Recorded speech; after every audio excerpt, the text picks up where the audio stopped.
2. The Flight of the Twins. After Andon and Fanta had decided to flee northward, they succumbed to their fears for a time, especially the fear of displeasing their father and immediate family. They envisaged being set upon by hostile relatives, and thus recognized the possibility of meeting death at the hands of their already jealous tribesmen. As youngsters, the twins had spent most of their time in each other's company, and for this reason had never been overly popular with their animal cousins of the primates' tribe, nor had they improved their standing in the tribe by building a separate and very superior tree home. And it was in this new tree home among the tree-tops one night after they had been awakened by a violent storm, and as they held each other in fearful and fond embrace, that they finally and fully made up their minds to flee from the tribal habitat and the home tree-tops. They had already prepared a crude tree-top retreat some half-day's journey to the north. This was their secret and safe hiding place for the first day away from the home forests. Notwithstanding that the twins shared the primates' deathly fear of being on the ground at night-time, they sallied forth shortly before nightfall on their northern trek.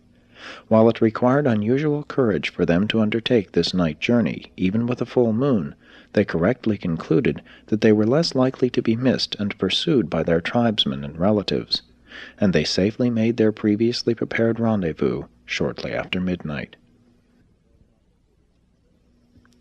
On their northward journey, they discovered an exposed flint deposit, and, finding many stones suitably shaped for various uses, gathered up a supply for the future. In attempting to chip these flints so that they would be better adapted for certain purposes, Andon discovered their sparking quality and conceived the idea of building fire. But the notion did not take firm hold of him at the time, as the climate was still salubrious, and there was little need of fire. But the autumn sun was getting lower in the sky, and as they journeyed northward the nights grew cooler and cooler. Already they had been forced to make use of animal skins for warmth. Before they had been away from home 1 moon, Andon signified to his mate that he thought he could make fire with the flint. They tried for 2 months to utilize the flint spark for kindling a fire, but only met with failure.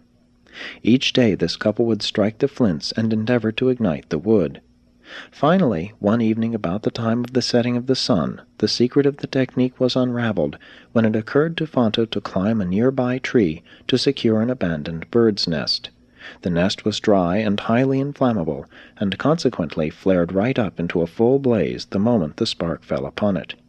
They were so surprised and startled at their success that they almost lost the fire, but they saved it by the addition of suitable fuel, and then began the first search for firewood by the parents of all mankind.